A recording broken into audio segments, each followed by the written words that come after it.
Friends, आज आपको मैं एएसपी में सब प्रोसीजर कैसे इंप्लीमेंट करते हैं उसके बारे में बताऊंगा। हम लोग एएसपी में दो तरह से फंक्शंस या प्रोसीजर्स को कॉल करते हैं, एक तो सब प्रोसीजर के थ्रू और एक हम लोग फंक्शन के थ्रू करते हैं।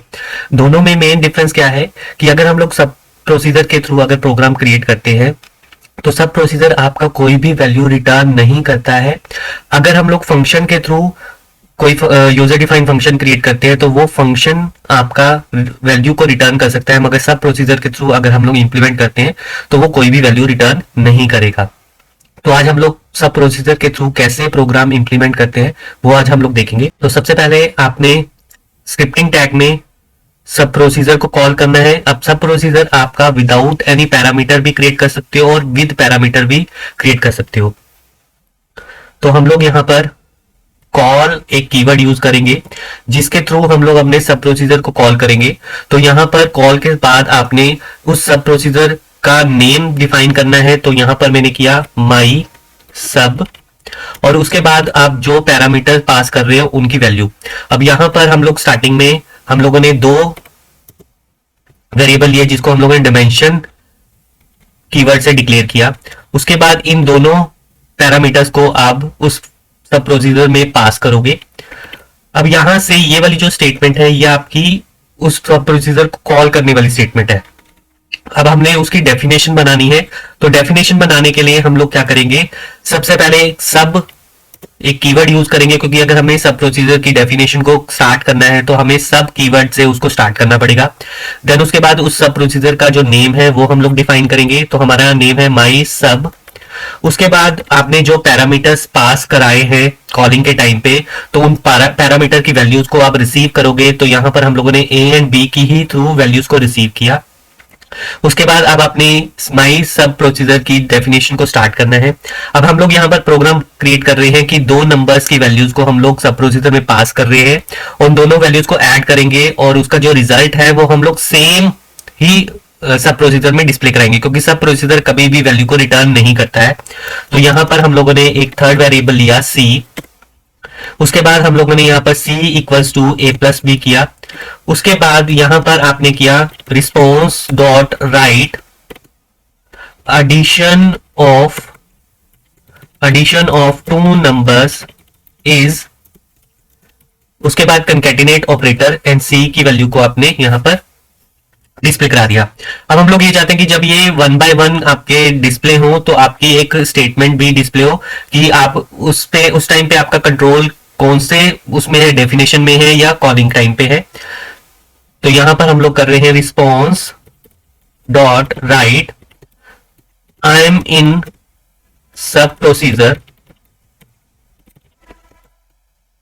उसके बाद बी आर टैग। अब बीआर टैग को आप अलग भी कंकैटिनेट करके भी लिख सकते हो और आप इसमें डबल कोट में भी लिख सकते हो। उसके बाद आपने इसकी डेफिनेशन को कंप्लीट किया तो उसको आपने क्लोज करना है एंड सब से।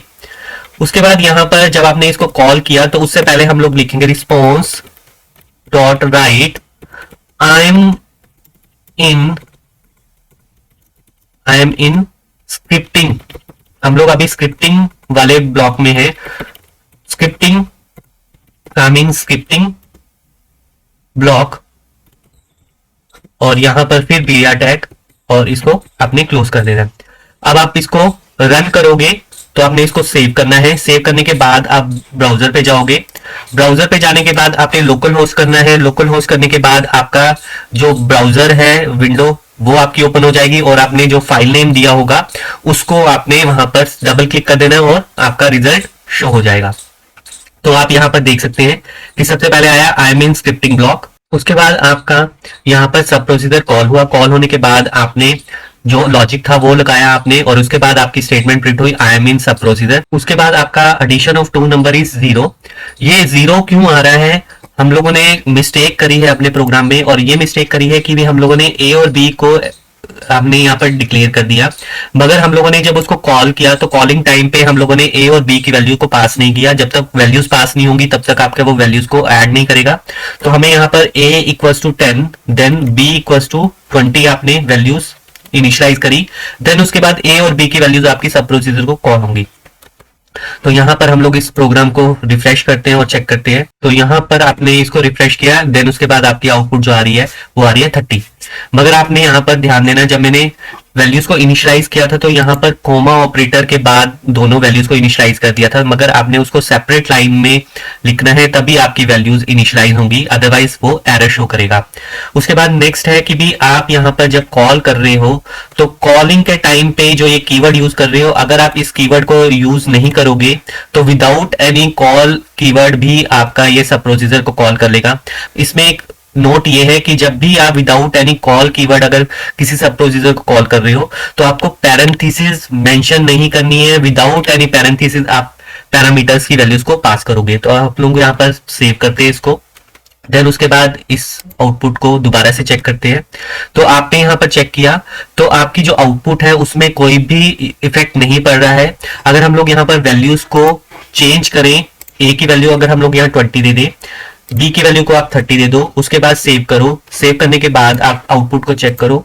तो आउटपुट को चेक करने के बाद आप यहाँ पर चेक कर सकते हो कि आपकी आउटपुट आ रही है 50। तो आपने विदाउट एनी कॉल कीवर्ड भी आप किसी सब प्रोसीजर को कॉल कर सकते हो, मगर उसमें अगर आप पैरेंथेसिस मेंशन करोगे तो वो आपका एरर शो करेगा। अगर हम लोग यहाँ पर पैरेंथेसिस लगा देते हैं तो उसका इफेक्ट मैं आपको दिखा के बताता हूँ कि क्या होगा।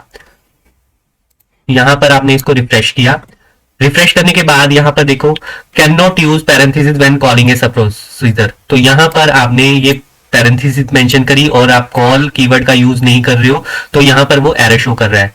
तो अगर आपको विदाउट कॉल कीवर्ड अगर प्रोसीजर को सब प्रोसीजर को कॉल करना है तो आप पैरेंथेसिस भी पैरामीटर के साथ मेंशन नहीं करोगे। तो आई होप आपको आज का ये वीडियो पसंद आएगा। Thank you.